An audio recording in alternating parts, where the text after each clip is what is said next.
Good evening and welcome to the Stearns County Board of Adjustment public hearing for Thursday, January 8th, 2024. Please stand for the Pledge of Allegiance. Pledge allegiance to the flag of the United States of America and to the republic for which it stands, one nation, under God, indivisible, with liberty and justice for all. Thank you. I have a couple of announcements to make. If you are in possession of a cell phone or some other type of electronic paging device, I ask that you put it on silent mode at this time. Also, please note that all testimony is being recorded for the record. If you are going to speak, you will be asked to state your name and address for the record first, and then go ahead with your input after you've been recognized by the chair. Members of the Board of Adjustment are appointed by the County Board of Commissioners with one member from each of the 5 commissioner districts, one member at large, and one member appointed from the Planning Commission. We do have one member who needs to state his oath of office, please. Make sure the light's on. I, Dan Ray, solemnly swear that I will support the Constitution of the United States and the Constitution of the State of Minnesota, and that I will faithfully execute and discharge the duties of the Board of Adjustment in the County of Stearns, Minnesota, according to law and to the best of my ability and understanding. Madam Chair, if we're going to do the oath, we also need Member Fiedler to do the same thing because he's reappointed for another term. Okay. Okay, I, George Fiedler, do solemnly swear that I will support the Constitution of the United States and the Constitution of the State of Minnesota, and that I will faithfully execute and discharge the duties of the Board of Adjustment in the County of Stearns, Minnesota, according to the law and to the best of my ability and understanding. Thank you. I'm going to give a brief overview of our proceedings this evening. I will read the variance request and open the public hearing. While I'm reading your request, I would ask that the applicant or their representatives come forward and have a seat in front of the board by the microphone. The applicant and/or representatives will be asked to state their name and address for the record. Environmental Services staff will provide a brief overview of the requested variance, the staff report, and if any correspondence has been received regarding the request. The applicant and/or representatives will then provide any input, corrections, concerns, comments, etc.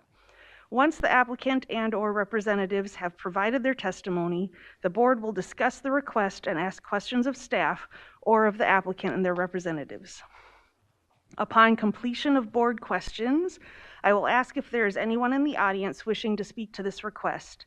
If there is, I would ask that person to come up to the podium, state their name and address for the record, and give their testimony. When all testimony is complete, I will ask the board members for a motion to close the public hearing. Once the motion is passed to close the public hearing, there will be no further input from the audience, from the applicant, or Environmental Services staff unless recognized by the chair or if one of the board members wants some type of clarification. The board will review and discuss the findings of fact. The findings are a series of questions that the board is required to answer based on Minnesota statute and the requirements of the ordinance.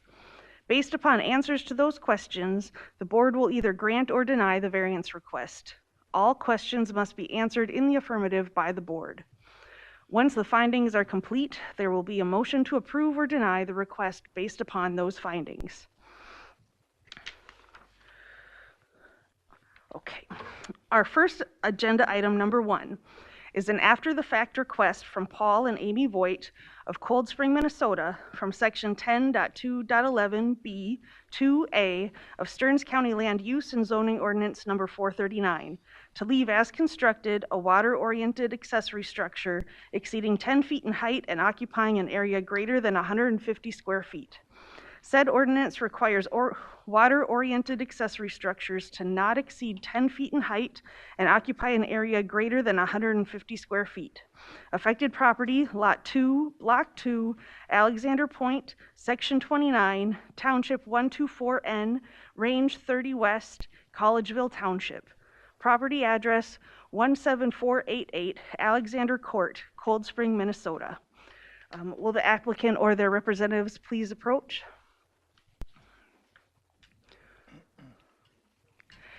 Make sure the little green light is on, and then state your name and address for the record, please. My name is Paul Voigt. Address is 17488 Alexander Court, Cold Spring, Minnesota. Amy Voigt, 17488 Alexander Court, Cold Spring, Minnesota, 56320. Okay, thank you. And then a roll call for who attended or who was able to visit the site. I was not able to. Bonnie? Yes. Dan? Yes. Rob? Yes. Amy? No. George? No. All right, thank you. And I'll add to that that I had a conversation with the owner, and he just explained to me what the project was they wanted to do.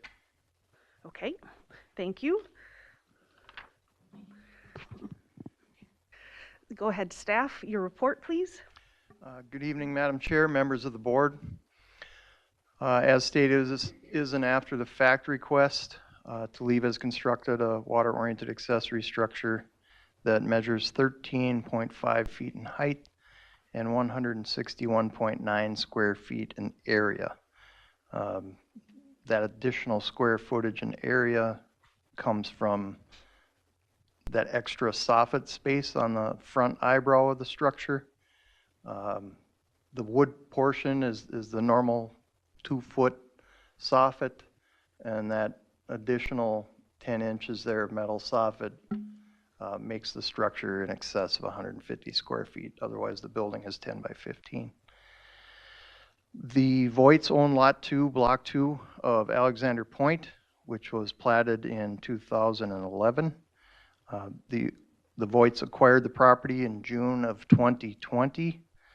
The lot size is 1.34 acres per the recorded plat. The Voigts were granted a construction site permit in April of 2022 to construct a new residential dwelling.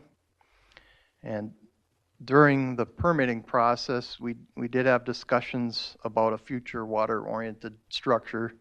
And so we talked about that, and we also, when the permit was issued for the home, we included the standards, the water-oriented accessory structure standards in their permit packet, which is in your packets as well. The structure itself was not permitted because a structure 150 square feet or less does not require a permit. It does, however, need to meet the applicable setbacks and standards. After re-inspecting the dwelling, we located a deck attached to the water-oriented accessory structure, which decks are not allowed on any accessory structures. They could have a 4-foot walkway for ingress and egress in and out of the structure. So that at some point that deck will need to be removed or reduced to a 4-foot walkway. As I stated, the structure was measured at 13.5 feet from the peak to grade at the bottom of the door there, which would represent a 35% deviation from what's actually allowed, which is 10 feet. Again, going back to the soffit and the extra square footage, that soffit on the front there extends out 2 feet 10 inches. Our department considers a standard soffit to be 24 inches in width. And so with the extra 10 inches and the height to the peak, that makes the structure 161.9 square feet. So that's a 7.93% deviation from what's allowed. The property is in an R1 zoning district, and it's obviously within the shoreline overlay of Big Fish Lake, which is classified recreational development. Big Fish Lake is on the list of impaired waters for mercury and fish. The septic system is less than 5 years old because the home is just, pretty brand new. So there was no septic certification required for this.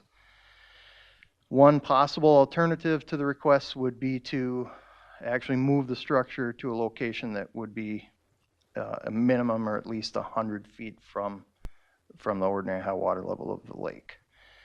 Collegeville Township, Big Fish Lake Association, the DNR, and property owners within 500 feet have been notified of the request.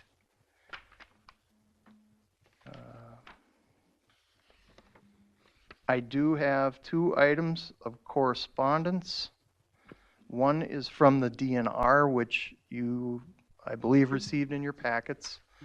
The other is from the Big Fish Lake Association. I did send that to you electronically, but I'll read it into the record since that did not make it out in the packets.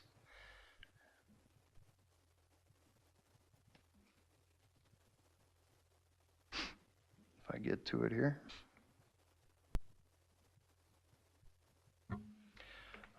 It's from Mark Backus on behalf of the Big Fish Lake Association Board, and it's regarding the non-compliant water-oriented accessory. The Big Fish Lake Association focus is to educate, promote, and take appropriate actions to preserve and maintain the shoreline, water quality and clarity, fish and wildlife of Big Fish Lake. Examples of such actions are funding the AIS boat monitoring at the landing, conducting water quality and SECI disc testing, and supporting Minnesota State ASI initiatives. The Stearns County Environmental Services staff and regulation documentation are easily available and understandable by property owners, contractor, builders, and landscape companies for all new or remodel construction projects. The Big Fish Lake Association Board supports the full compliance and enforcement of all Collegeville Township and Stearns County Environmental Services regulations, land, site, and building code requirements of Big Fish Lakeshore properties. Big Fish Lake Association supports all Big Fish Lake property owners' enjoyment of the lake. All property owners complying with the Collegeville Township and Stearns County Environmental Services regulations is a basic expectation to assure the continued stewardship of the lake. Thank you, Mark Backus, Big Fish Lake Association President. And then, as I said, you have the DNR comments, and I won't repeat that because you had it in your packets. And that's all I have, Madam Chair. Thank you. For the applicant, is there anything you wish to state, either clarify or add information? I guess I can just tell my story. Dave was out at the house one day. We were talking about some of the things that were going on with the project, and I asked him about the shed that could be built down by the lake, and he said, yes, you can build one down there. It's 10 by 15. Do not build it an inch bigger. 10 feet off the property line, 10 feet off the lake. I said, okay, that's all that was ever said. We never really talked about height, so I didn't know that there's any height requirements. I should have looked at my permit or my paperwork. You're right, I was wrong. I'm just here trying to figure out what to do now.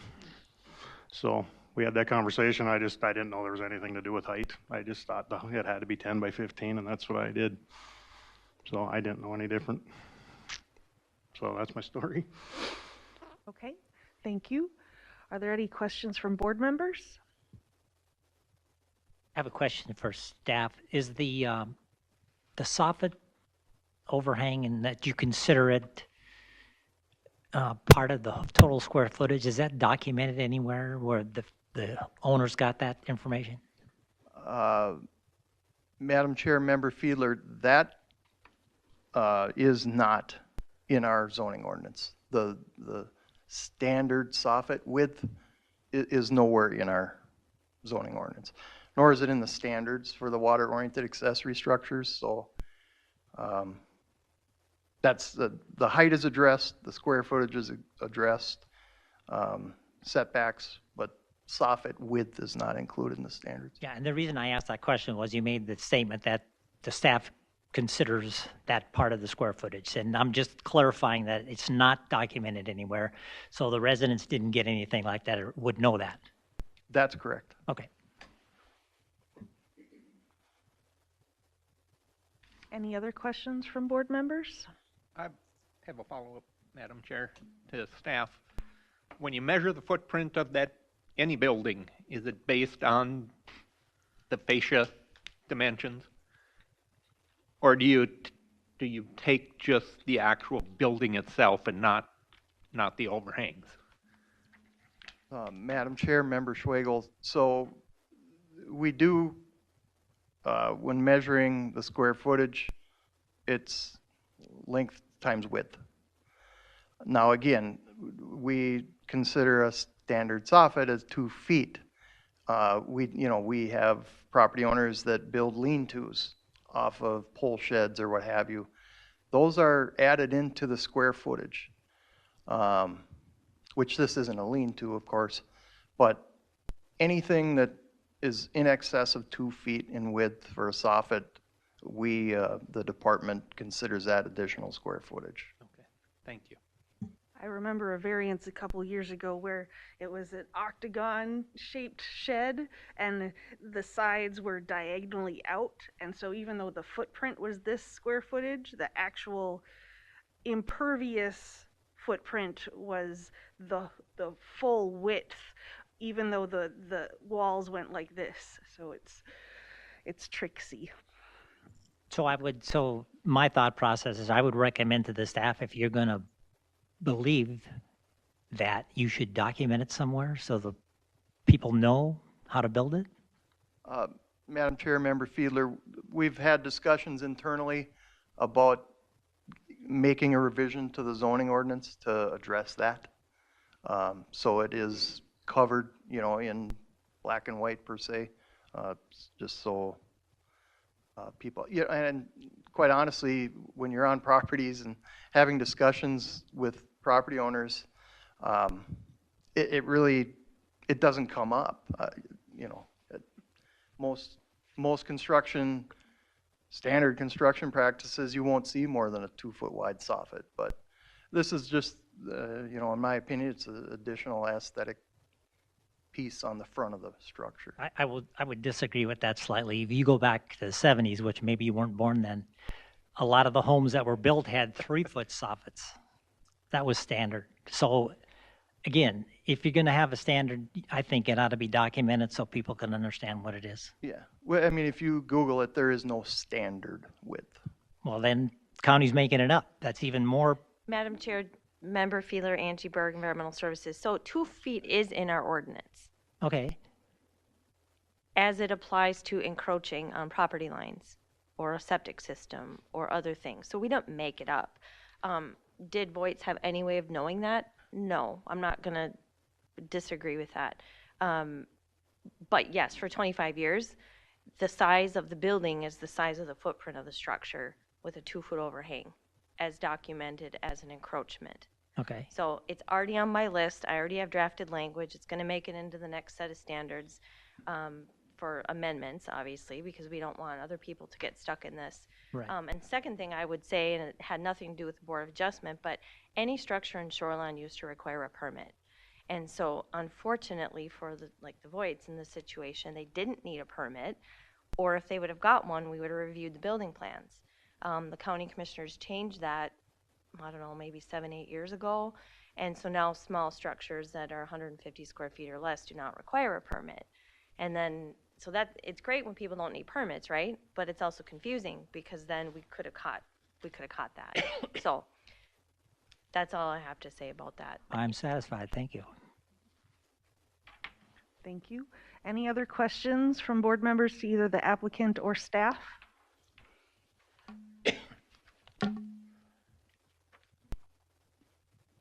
Okay. Anyone in the audience wishing to speak to this request? Please come up to the podium, make sure the little green light is on, and then state your name and address for the record, please. My name is Mark Backus, 27877 Hidden Cove Road, Cold Spring, Minnesota. So I live on the other side of the lake from Big Fish. So I'm here again, as stated, on behalf of the Big Fish Lake Association. I'm the president, I've been on the board for more than 10 years. And we as the association, get involved in these types of things. We have no, other than just our giving our opinion of what needs to happen. So on behalf of that, first, I met the Voigt just today. They are members. I know that Rob's a member, and so thank you for being that. I also, and honestly, would ask that you consider becoming a board member. And the reason for that, and I'm starting off with that, is because we have 7 members on our board. It's a 2-year commitment. Many of us stay there for a long time just because it's such a fun place to be, and we get paid $0.00, right? But it is important of what we're trying to do to protect the lake. And so that would put, you and folks into an opportunity to be on my side of these types of conversations. This isn't the first one, and it's obviously not going to be the last. But so on behalf of that, the Stearns County, as quoted or as said, the Environmental Services sends all of the notices to the Big Fish Lake Association. I'm the president, so it comes to me, and that's where we bring it up at every board meeting.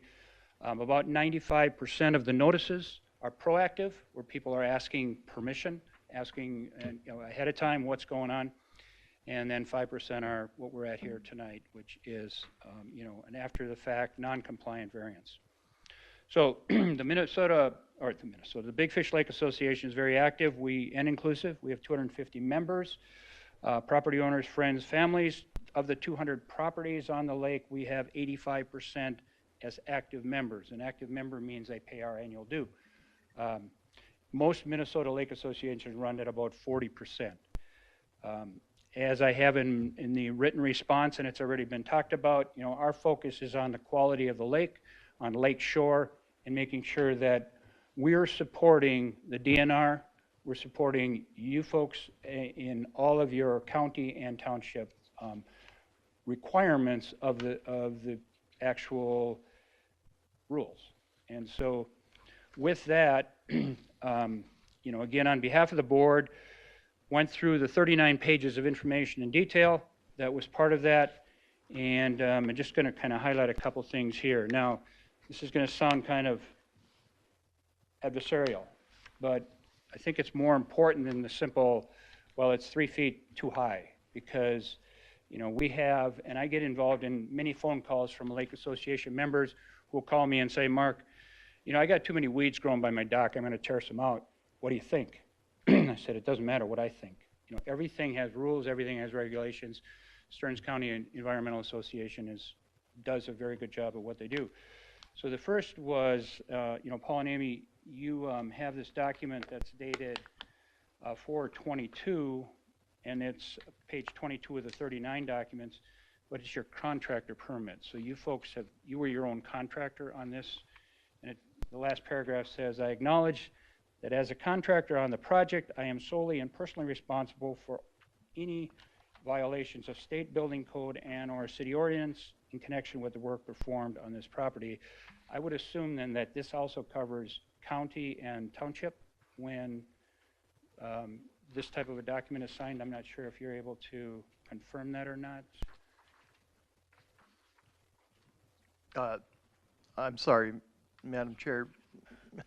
What was the question again? The question is that this document was set up so that the couple was their own contractor, right? Yep. And then they signed it, and it was stamped and dated. But it says the state building code, city ordinance, and in connection with any work on this property, but it doesn't say township and county. But I would assume that if you're your contractor and you're taking responsibility, it's the full gamut, right? Well, that's primarily addressed the state statute and licensing to construct structures, Yeah. and not being licensed to contract your own dwelling or house. Right. And this is a one-time application, right? That's how this one worked. So you were able to do that. The second is page 12 of 39, which has already been put up, which is the water-oriented accessory structure, Stearns County Land Use Zoning Ordinance, dated July 4th, 2023. And the first statement is the structure shall not exceed 10 feet in height. And so, I think that the rules and regulations are very clean, very well, and easily understood there. Fully respecting what you had said about you got to pay attention, right? Yeah, right.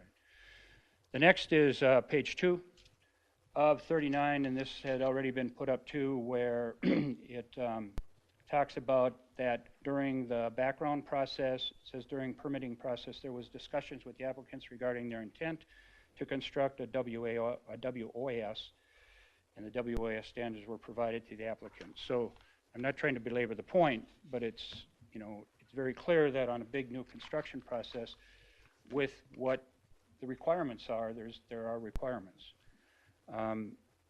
The next would be page 5 of 39.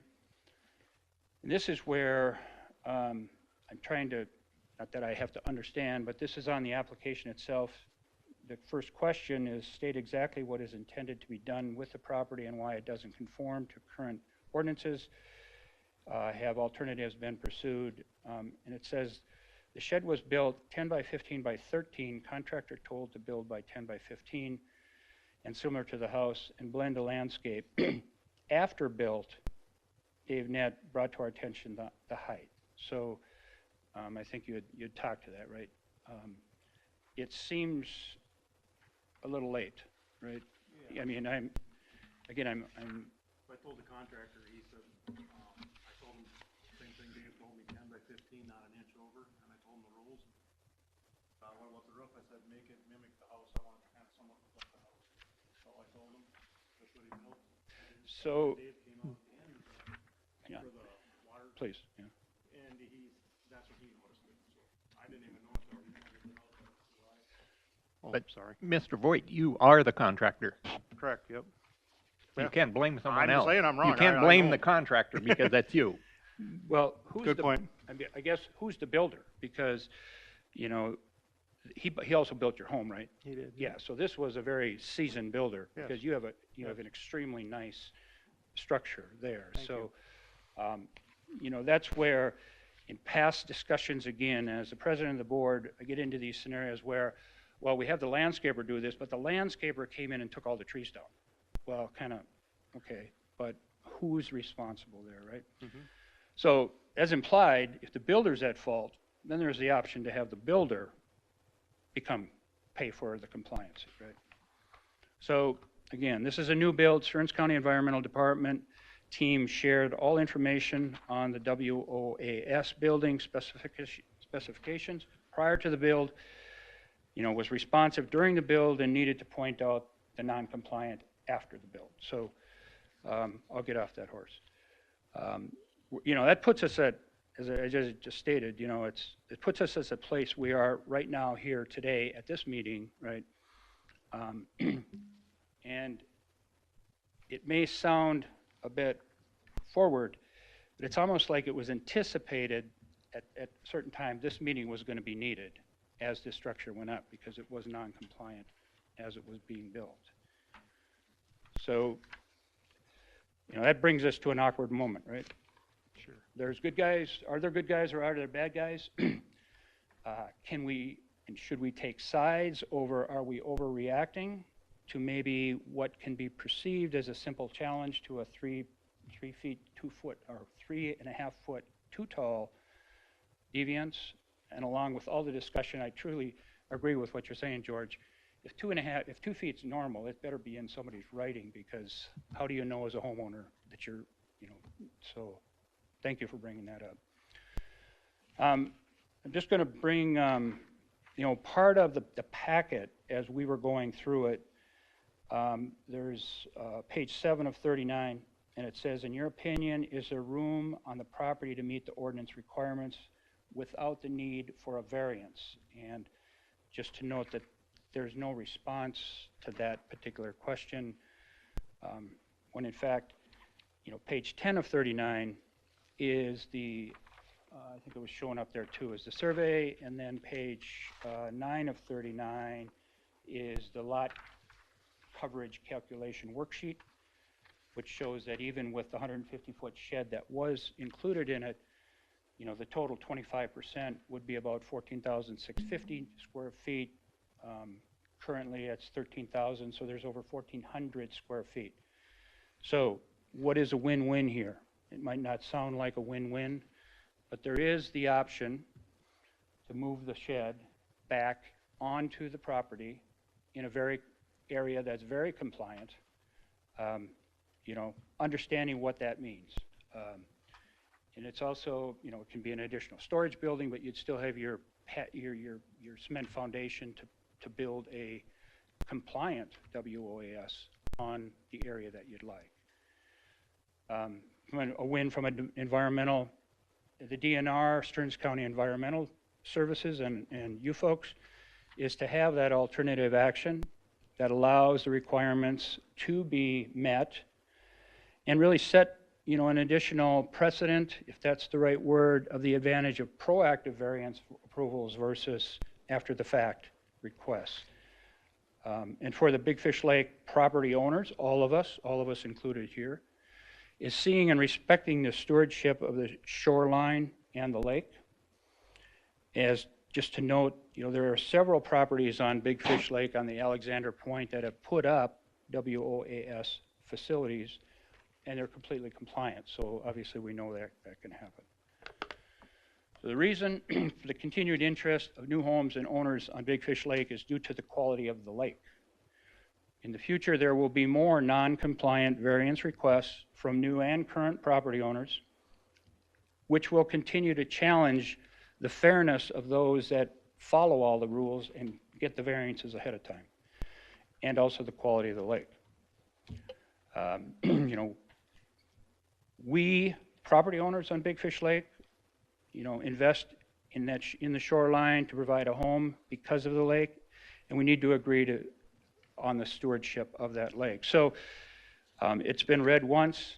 Again, it was voted on and approved by the board, the Lake Association Board, that the Big Fish Lake Association Board supports the full compliance and enforcement of all Collegeville Township and Stearns County environmental regulations, land site and building code requirements of Big Fish Lake shore properties. Understanding we got 3.5 feet, a very, very functional, nice structure. We're also non-compliant.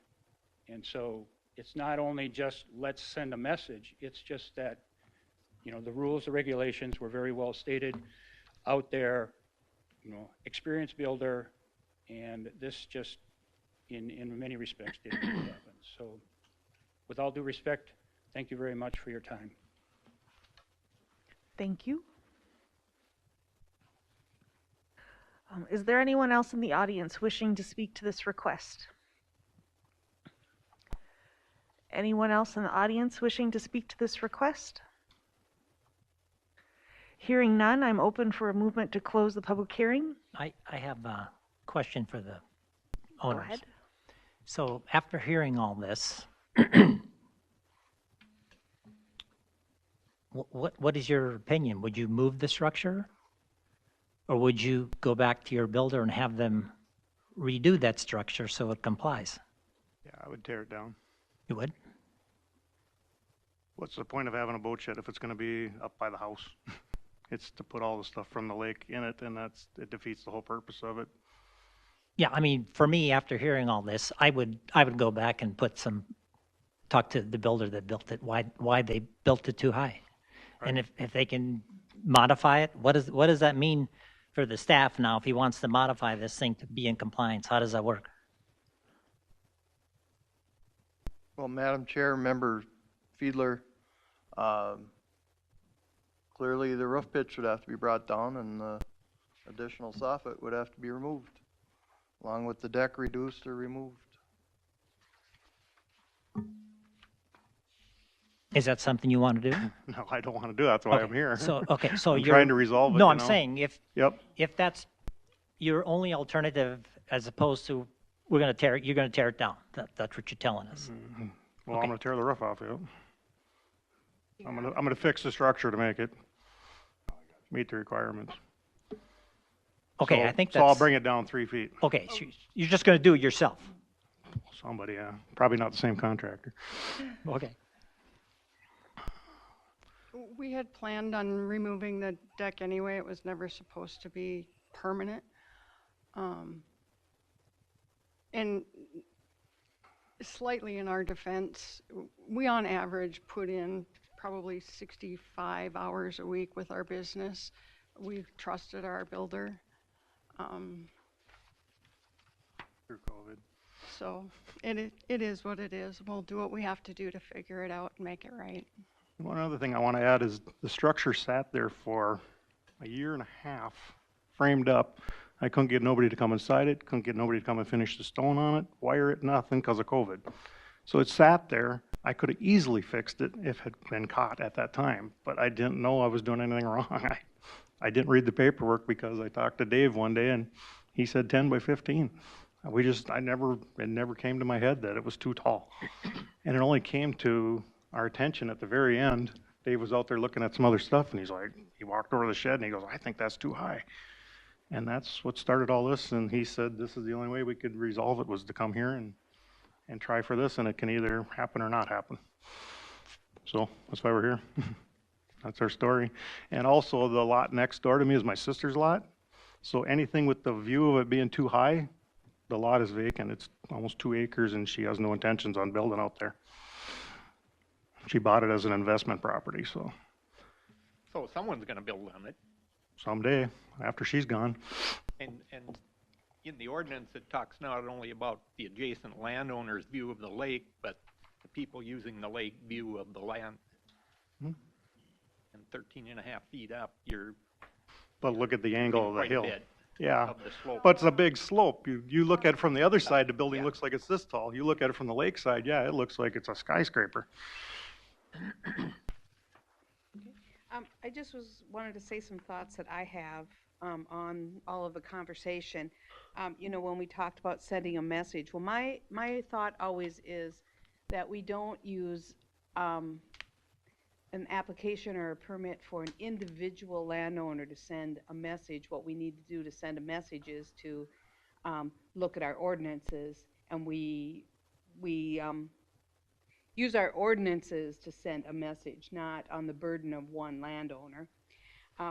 Also, I think the purpose of the size requirements would be effect on neighbors, water quality, and I'm not seeing that as an issue here. And I go back to looking at when we say the after the fact, there's those factors that we're supposed to consider with all applications. And if we look at factor E, it says, are the county's benefits outweighed by the applicant's burden? And looking at that building, to tear that apart, there's going to be a lot of burden to the applicant. And I am not really convinced that the county's benefit would be outweighed by that burden. Question for staff on Bonnie's point there.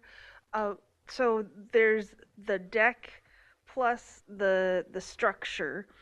So is the deck, is that included in the square feet that we're counting, or does the deck have to be removed? I'm sorry if that's already in the packet. Yep. Okay. No, the deck's going away. It does need to be removed. Okay. Thank you. Madam Chair, just for clarification, that just needs to be reduced to 4 feet. Doesn't have to be completely removed. I guess it maybe does in a different section, need to be put in there, but they are allowed a 4 foot, again, in and out. So yeah, it has to be reduced. Okay. Thank you. I have one question for the homeowners. I went by the site, Amy. I gave you a call on Monday and dropped by. I think I just missed you. You had a contractor there. Yeah. I noticed there's been further development from this picture. A walkway's been put in and Yep. everything. You're continuing to. Your plan is to use this building somehow, somewhere, right?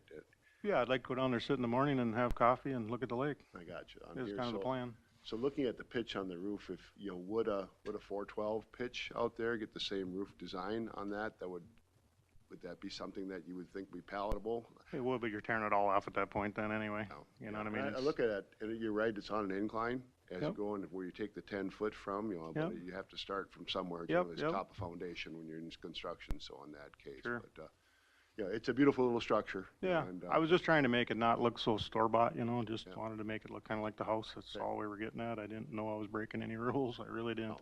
And I don't think the deck adds much to it anyway, so it's, Sure. okay, thank you. Yep. Did you have a question, Rob?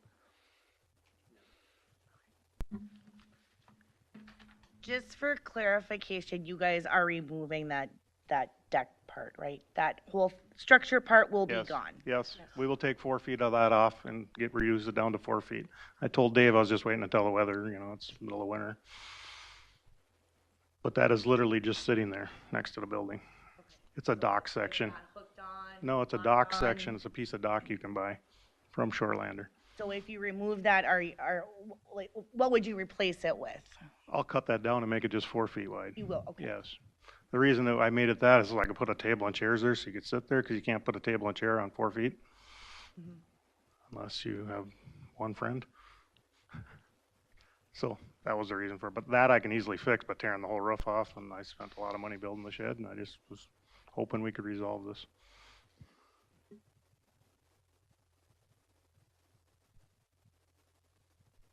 Any other questions from board members? Okay, then I'm open for movement to close the public hearing. So moved. All right, we have a movement from Dan. Do I have a second? I'll second that. Okay, a second from George. Bonnie? Yeah, Rob? Yes. Amy? Yes. And I'm also a yes. All right, the public hearing is now closed. I want to state, because we do have an even number of members here, I will abstain from voting. Okay, so I have 3 possible findings of fact. One is to leave as constructed, water-oriented accessory structure 13.5 feet in height. Another one is to leave as constructed, a water-oriented accessory structure 161.9 square feet in area. And then the third one is to leave as constructed, a water-oriented accessory structure with both the height and the square feet. Any preferences on which one we'd want to go with?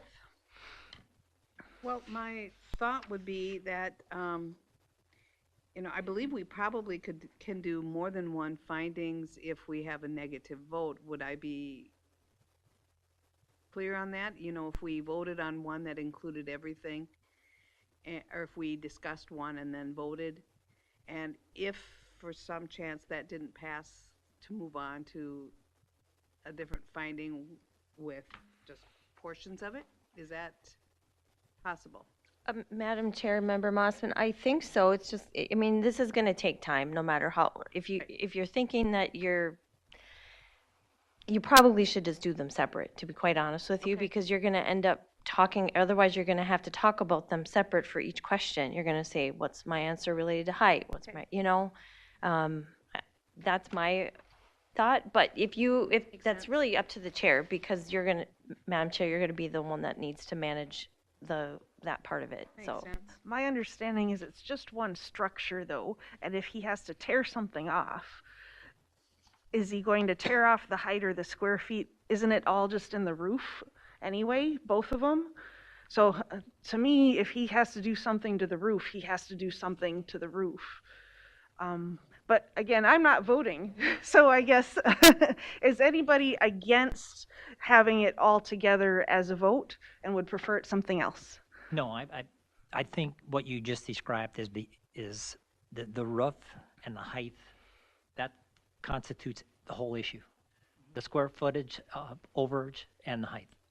Yeah. Okay, so everybody's okay with doing it all in one? Yeah. Yep. Okay, And the deck is a foregone conclusion, correct? yep, make sure your light's on. Part of the But yes, that is an illegal deck. Which, on record, he is going to fix. Yep. Okay. So as Bonnie mentioned, so this variance request is to leave as constructed a water-oriented accessory structure 13.5 feet in height and 161.9 square feet in area. And as Bonnie had mentioned, when considering an after-the-fact variance request, the Board of Adjustment should consider these additional factors when deciding the statutory criteria. Did the applicant act in good faith and attempt to comply with the ordinance? Did the applicant make a substantial investment? Is the construction completed?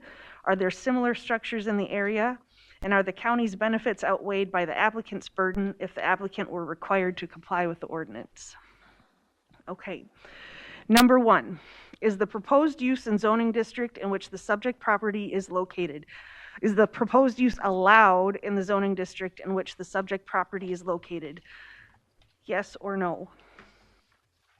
Madam Chair, yes, water-oriented accessory structures are allowed in the R1 shoreland. Okay, I have a yes from Rob. Amy? Yes.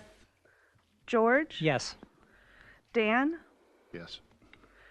Bonnie? Yes. Okay.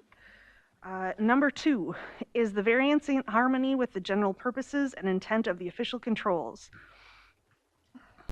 Yes or no? Madam Chair, I'm going to say no. The setbacks could have been met. Okay, I have a no from Amy. George? I'm going to say yes. It depends how you define general. And so my overall comment on all this is, and we'll get to it, I think it's an unreasonable request for the county and this board to ask them to reconstruct this thing. But we'll get there. Okay, we have a yes from George. Dan? I'm closer to a yes also. Okay, Rob? No.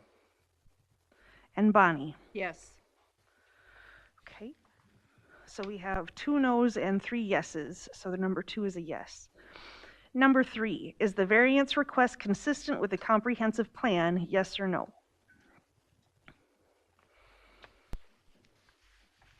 Madam Chair, I'm going to say no, that the plan is to limit the size and square foot and height to the water-oriented accessory structures close to the water. They're allowing landowners to put that there for need, but are restricting the size. Okay. Do you have a comprehensive plan number? I do. Well, that's Lakeshore Living, number 3. Discourage the alteration in natural shorelands and the creation of impervious surface near shore areas. And I would also add Lakeshore Living or Water Resources number 1 and 2. Adhere to adopted plans and regulations that maintain, restore, and enhance the county's water resources. Okay, By granting this, we're disregarding those guidelines. okay, we have a no from Rob. Amy? I'm a no. I also would like to add to the Lakeshore Living policies, number 1 addresses the Lake Association, partnering with them. Okay, thank you. George? I'm going to say yes. Under Lakeshore Living, number 8, the project maintains the neighborhood's residential character by promoting compatible land uses. Okay, that's a yes from George. Dan? Oh, I think that the square footage is ambiguous, but the height is over what's stated there, so I'll have to say a no. Okay, that's a no from Dan. Bonnie? I'm going to say yes for the same reasons that George stated. Okay, so we have 3 no's and 2 yeses, so number 3 is a no. Number 4, is the property owner proposing to use the property in a reasonable manner not permitted by an official control? Yes or no? Madam Chair, I'd say yes. Having an accessory structure is a reasonable use. Okay, that's a yes from George. Yes for me also. A yes from Dan. Amy? Yes. Rob? Yes. Bonnie? Yes. Okay, that's a yes for number 4. Number 5, is the plight of the landowner due to circumstances unique to the property not created by the landowner? Yes or no? Madam Chair, I have to say no. They were given the guidelines for the size. If they choose not to read them, that's not our problem. Okay. The guidelines were very clear. They were given in printed form, and being that the Voights are the contractors, they can't pass that buck to anyone but themselves for building it too high and too big. Okay, that's a no from Rob. Amy? No. George? I'm going to say no, but I also want to say that the county's benefits are not outweighed by the applicant's burden. There's a considerable cost to redo this structure. Okay, so I'm going to mark George as a yes because of the outweighed part. Okay. Dan? Yeah, I think I got to agree with George on this. I'd also go with the impact. Okay, Bonnie? Yes, for the same reasons. Okay, so that's 3 yeses and 2 nos for number 5. That's a yes. Number 6, will the variance maintain the essential character of the locality? Yes or no? I believe it does fit with the character, especially, you know, some of the reasons why he ended up with the building built the way it was he was trying to mimic the appearance of the house, and so try to match the character of the locality. Okay, that's a yes from Bonnie. Amy? Circle back. Okay. George? Yes. Dan? Yes, for the same reasons stated. Obviously, there's intent to make this aesthetic and fee is part of the property and not an outbuilding. Rob? No. Just because it matches his house doesn't mean it abides by the county ordinance. Okay. Amy?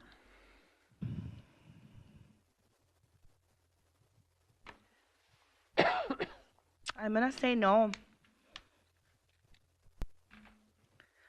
Okay, so we have 3 yeses and 2 nos, so that's a yes for number 6. Number 7, the need for the variance involves more than economic considerations. Yes or no?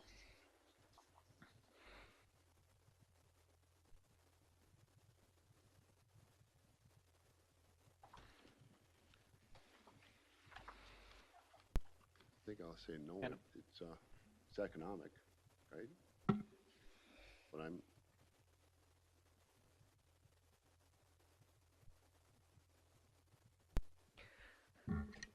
Question for staff. So when it's economic considerations, can we get a little bit more description on what that could mean, please? Madam Chair, members, so if you read it, again, it's more than economic. If economic was the only reason you'd be granting it, the variance cannot be granted. That's what statute says. So economic considerations is absolutely, is it too expensive or is it not? You know, you've heard that before from people. It's too expensive to build here, so I want to build here. That alone is not a reason to grant the variance. And you also have to take A through B into consideration, as George brought into the other question. So, thank you. So Dan, are you still a no or are you a yes? I have to think about this. I want to hear some discussion from other people and their reasoning. Okay. That's fine.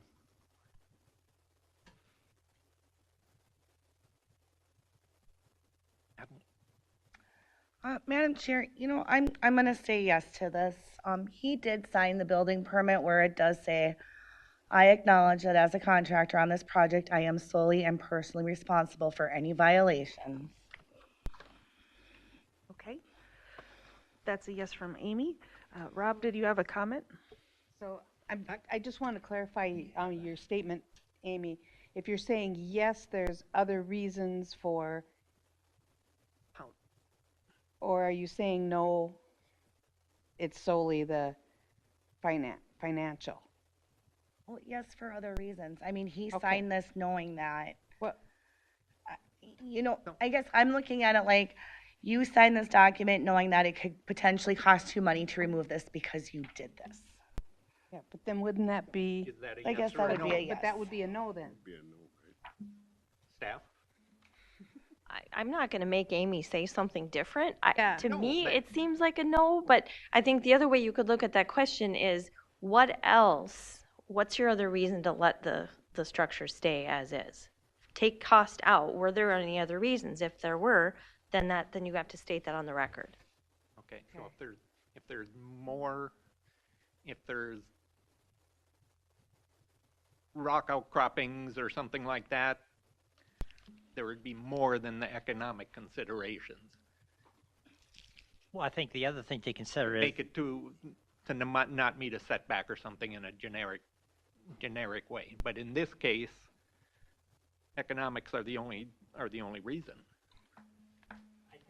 I think the other reason is it's a accessory water structure, and those are intentionally put close to the water, as close as you but it- can, for that purpose. But it has to meet the requirements. I- It doesn't meet Granted, the I'm saying, but requirements. I'm focusing in on why they put the structure, it is where it is. Whether it's in compliance or not Oh. that's a whole nother issue. But for me, that structure was put there for that purpose. Absolutely, and it's, if it was the proper height and size, it would be We perfect wouldn't even have sitting this there. discussion. It'd be perfect But where he it's at. also signed Correct, a staff? building permit application dated 4/11 that he acknowledges. Well, Madam Chair, I understand this is a tricky question, but I don't know that you need to overthink it.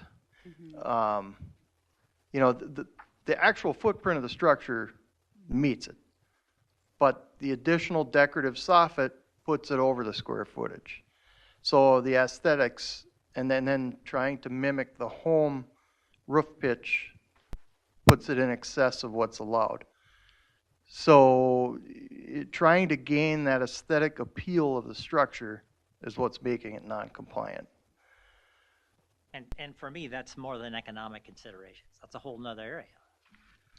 So But to bring it in, George, to bring it into compliance is based on money, right? correct, yeah. Okay. But to So bring it, economics are the only driving force behind that. no, because, and also to bring it into compliance will be a negative effect on the aesthetics of it. But the ordinance doesn't deal with aesthetics. Oh. It deals with size and height. It's fine where it's at. It's just that Oh, I they're think that, coming in after the fact, Yeah. trying to, it's easier to ask forgiveness than to get the approval up front, and that's just not right in this case. but I do think the ordinances do apply to, do qualify for aesthetics, because I remember back to one case where we made someone change the siding and the color of a building because it didn't match the neighborhood. You know, so I think That was one of aesthetics, the, I'm sorry, aesthetics is a And- point in this. and we addressed that in the other questions. But I But think when it for this says, one, the only reason not to bring it into compliance is because it's gonna cost them too much money. And that's not right. That's,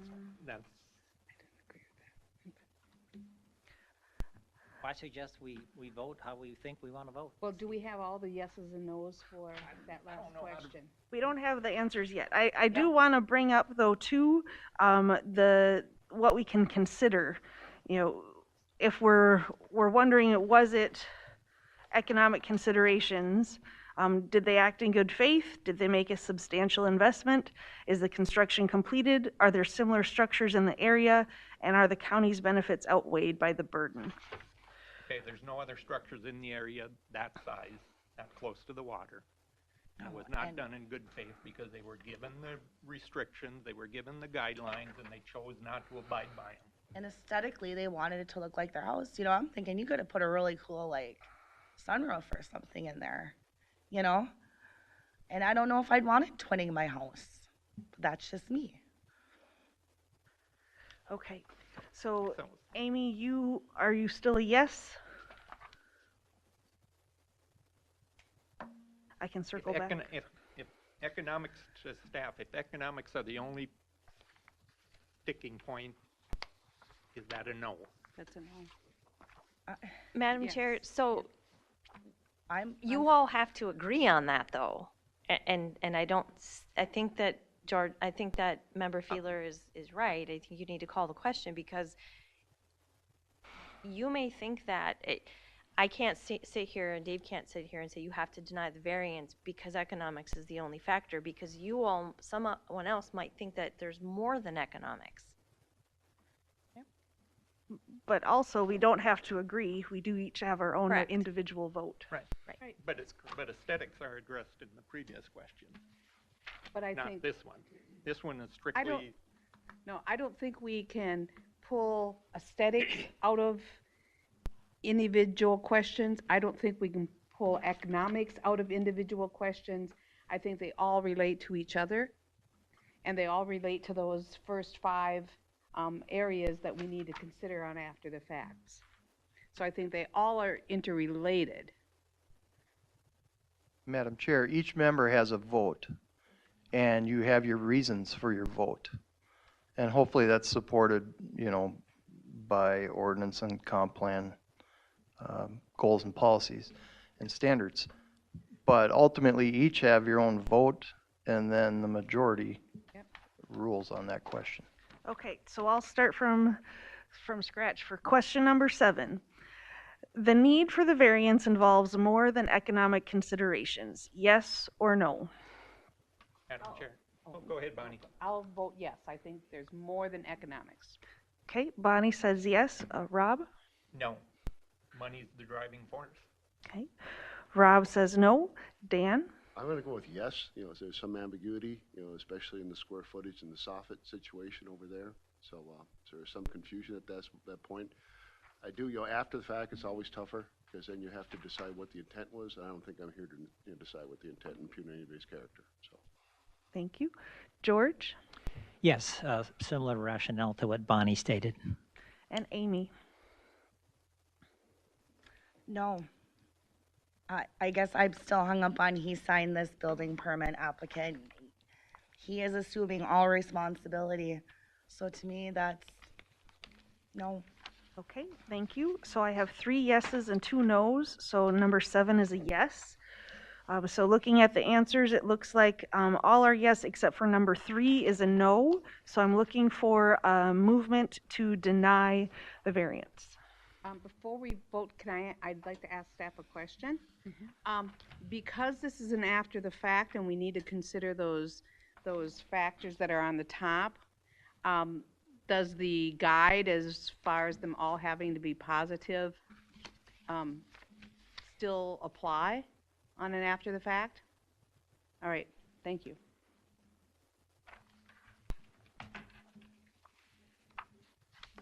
Madam Chair, I'll make a motion to deny the variance. Okay, Rob voted to deny. Do I have a second? Madam Chair, I'll second it. Okay, and a second from Amy. I'll do a roll call. George? No. So you're voting... I'm sorry. Retract that. I'm a yes. So you are a yes to denying the variance. No, I'm a no. I don't think we should be denying the variance. Okay. Dan? I'm a yes. We got Rob and Amy. Bonnie? No. Okay, so we have 3 yeses and 2 nos. So the variance is denied. Thank you very much. You can ask staff during business hours if you have any questions on what your next steps could be. Okay. All right. Agenda item number 2 are the minutes from the January 11th, 2024 meeting. I'm looking for a motion to approve the minutes. Madam Chair, I'll make a motion to approve the minutes. All right, we have a motion to approve from Rob. Do I have a second? I'll second. Second from Bonnie. All in favor? Aye. All opposed? Okay, motion has been approved. Do we have any other items? Our next meeting is March 14th, 2024. Are there any other notes from staff? I'm okay. The soffit thing, though, to prevent this from down the road, I do think it needs to be addressed sooner rather than later. Got it. I already drafted the ordinance. Yeah, it'll be changed by the summer. I mean, I think that's going to help eliminate a lot of water excess. It's really never happened before or I would have fixed it years ago. So, but yeah, But I mean, these are ordinances, things that come up and they're not going to go away. we're aware of it and I already have language proposed to change it. So I guess I would like to see those changes made sooner rather than later. But Amy, in this case, like you said, Yeah. they didn't read the guidelines. Didn't read it and he signed the paper. That was a 12-inch soffit.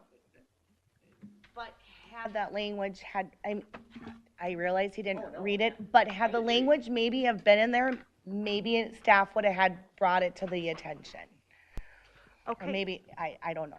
Yep. I mean, We really Fair. ought not to discuss the item anymore. Yep. I'm handling the ordinance change as I indicated during the public hearing, and it will get done when it gets done, and I appreciate the input from the board. Okay. Any other notes or comments from staff? Does it look like how many applications we have for this next time?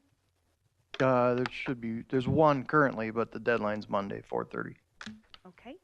I'm looking for a motion to close the meeting. Madam Chair, I'll make a motion to adjourn the meeting. All right, I will second. all right, a second. All in favor? Aye. All opposed? All right, thank you very much.